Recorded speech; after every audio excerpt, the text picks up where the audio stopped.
Hello, welcome back to Kristen Cooks. I'm Kristen. I am at the grocery store right now. We just got back from vacation and we're out of like everything. So I thought this would be a good time to do a grocery haul. I haven't done one yet on my channel here.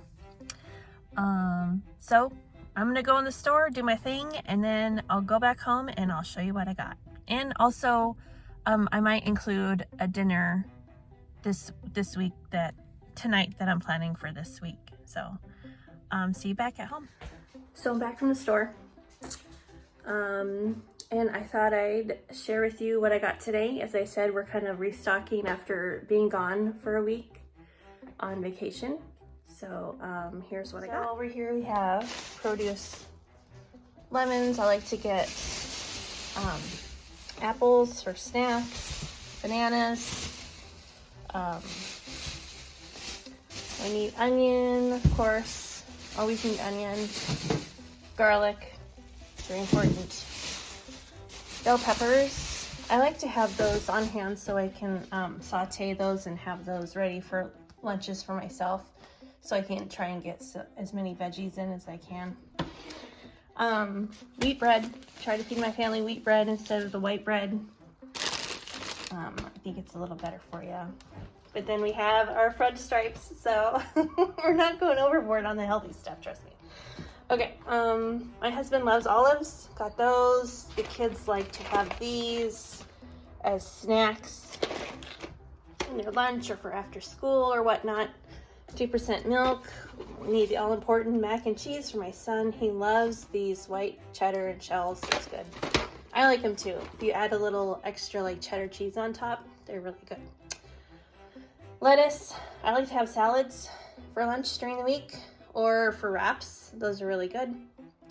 Always need chocolate chips. My kids like to snack on them, and also on occasion I will make cookies or whatnot.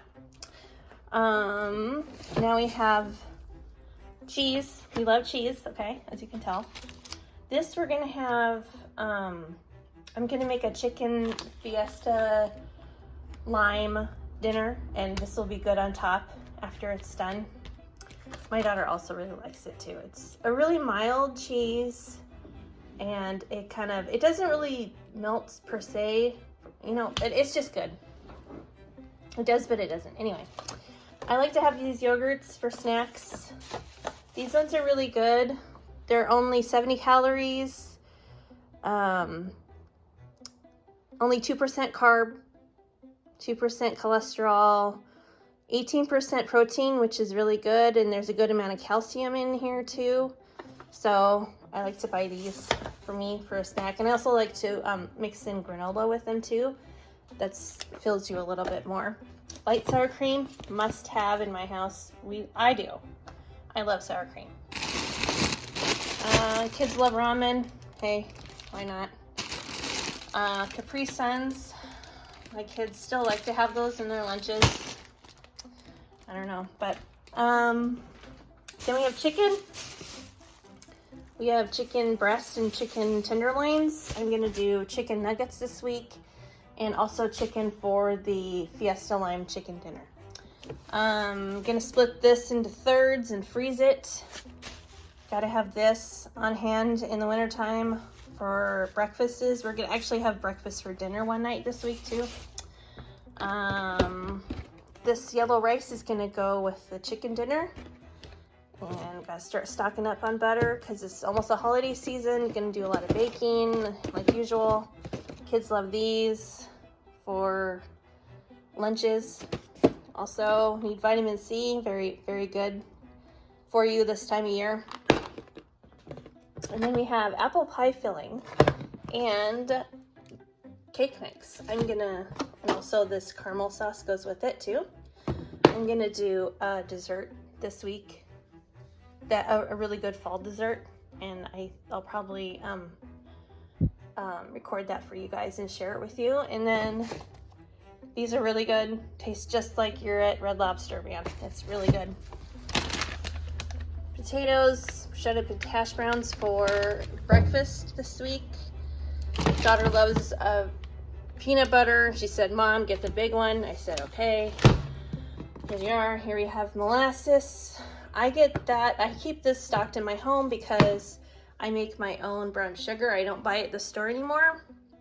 I think it just makes all the difference in your cookies. I found, like chocolate chip cookies, like the texture is so good. So I always keep that stocked. Again, stocking up on the baking items, some sugar, cereal for the kids, chips for lunches, had a sale on sodas, so here we are. Try to limit those, of course. Just don't let the kids go crazy, but you know, one with dinner a day is pretty all right. They need some variety, okay? So now we have non-food items. I needed more sponges, freezer Ziplocs for my burgers, and the gallon size I like to keep. I also have reusable ones too, but anywho, I was out of Dawn, needed a little more toilet cleaner and dishwasher packs. So there we have it. Now I get to put all this stuff away. Isn't that fun? So yeah, I'm going to spin around here. So there we go. So yeah, I'm gonna put all this stuff away. Tonight I'm gonna make a hamburger helper dinner. It's out of Valerie Bertinelli's cookbook. I really like her, and my family really likes it too. It's basically like mac and cheese with beef in it, or burger. And I'm gonna make these biscuits to go with it. It's really good. So thanks for watching my grocery haul. I haven't done one on my channel yet. So yeah, tune in later and I'll show you what's for dinner tonight. Have a good day, guys, or good afternoon, and I'll see you tonight. Bye. So I'm back real quick. I have a little hack I wanted to share. I'm in my basement. We have a second fridge down here. So it's just a quick hack for unloading your Coke cans or soda cans into your fridge. So it's really quick than just doing it one can at a time. So you open one side like that. Make sure the cans are standing up. You can see. And then put it at the back of the fridge. And then you open the other side like that. And then here's the fun. Then you just put your hands on the cans like that and just push the cans out while you're pulling the carton out at the same time. And voila! I'm just so impressed with it. I know it's silly, but I'll do it again. I'm just so impressed. I saw it on TikTok. So anyway, turn it around, open the other side like that, push the cans out while you're pulling the cardboard out. Voila! So easy. I love it. Anyway, see you later. It's hamburger helper night. And we have a cast iron skillet. This is a one pan meal. That's one of the reasons why I like it so much. And I have a cast iron pan here. I like to use this type of pan because it's gonna go under the broiler at the end. So I have 1 tablespoon of butter here that I have melted, and now I'm adding in 1 pound of 90% beef. Have it lean here because we're adding a little butter in with it. And then I'm gonna break it up a little bit to start. Now I'm gonna season it with a little bit of salt here, and then a little pepper. There it is. Sprinkle, sprinkle. Okay, and then we're gonna continue to break up the meat here as it cooks away.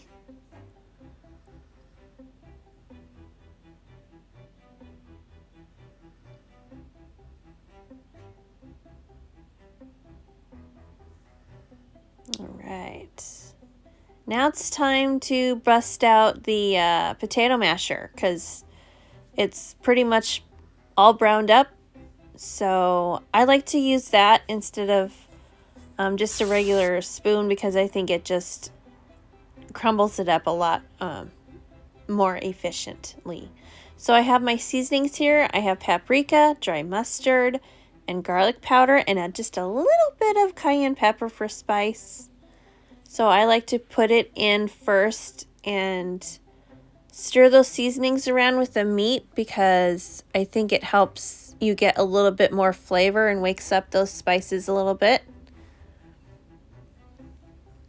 So I like to do that. Okay, stirring those in nicely, and then I'm gonna let those sit and heat up for a second. Here I am taking a break. Okay, break's over. And then we're gonna add in almost 2 cups of elbow macaroni. The recipe is for 1.5 cups, but I like to go a little bit more so everybody can get their fill. I have a family of 4, and I just want to make sure everybody gets as much as they want. So then I'm gonna just combine the noodles in with everything.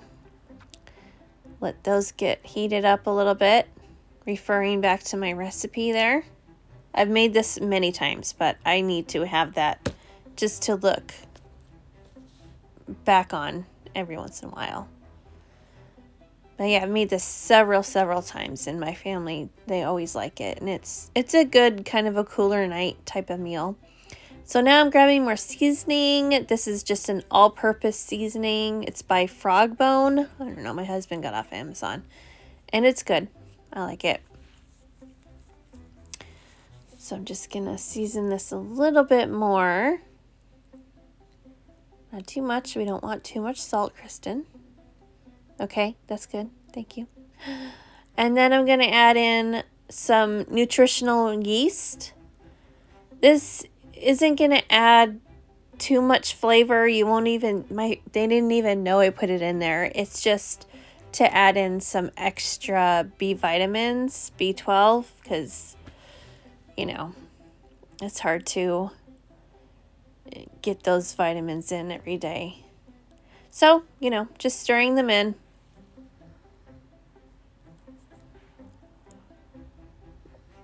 Stir, stir.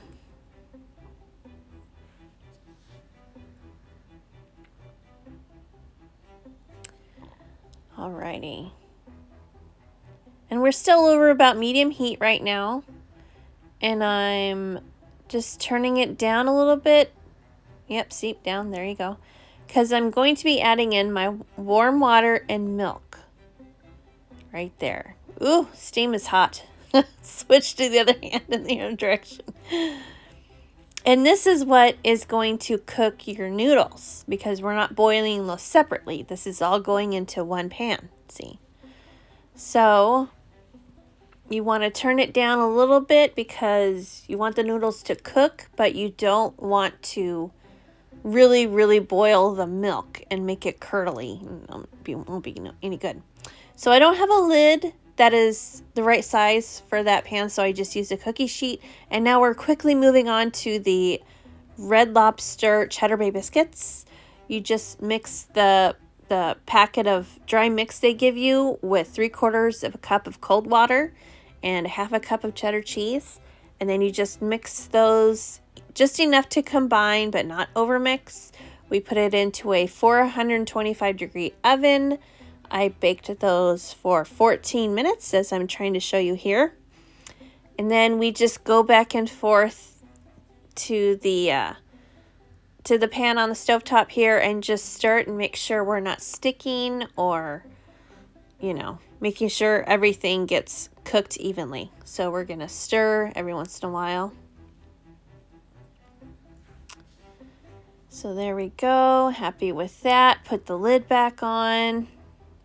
Let it go some more. And oh, look, the biscuits are done. It's magic. The magic of television.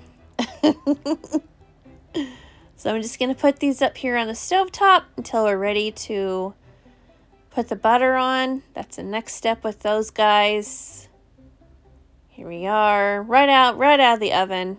You want to, they give you a seasoning packet in there with the mix, and you mix that with some melted butter, a quarter cup. No, a quarter. Anyway, it'll say on the box, okay? Just read the box. And then you just brush each biscuit with some warm seasoned butter. It's very magical. And those are done. Voila. So now we're ready to add cheese. We're putting in 4 ounces of Velveeta. Stir that in. You want to, when you're cooking your noodles in there, you want to leave just enough, a little bit of liquid in the bottom there so that your cheese has something to melt into. It'll just melt in a little bit better that way. I always end up having to add a little bit more liquid than the recipe says, because I like my noodles cooked pretty well, just short of mushy, okay? And then we add in a cup and a half of sharp shredded cheddar cheese. So I'm working on getting that in there. Then we mix that in so it can make friends with the Velveeta and the noodles and everything else in there. And I'm adding in some parsley. It's not listed in the recipe. It says chives. I didn't have chives. I have Italian parsley, so I'm putting that in. And now we're going in with the breadcrumbs. I use panko breadcrumbs. Those are the crunchiest, but anything you have is good. Any type of breadcrumb is fine. So at this point we're almost done. Next part is the broiler. So after we throw the breadcrumbs on top, then we're gonna put it under the broiler. Don't leave it. Stand there and babysit it. And then boom, done. It's like magic. And I hate grabbing the hot pan out of that broiler. Ooh, I hate it. But there we go. No burns. Food is good, not burnt. Perfect. So now we're going to just dish it up. Thank you for watching. We have our Cheddar Bay biscuit there. Please like and subscribe so I can know what you guys like and what you want to watch. So have a good night. Bye-bye.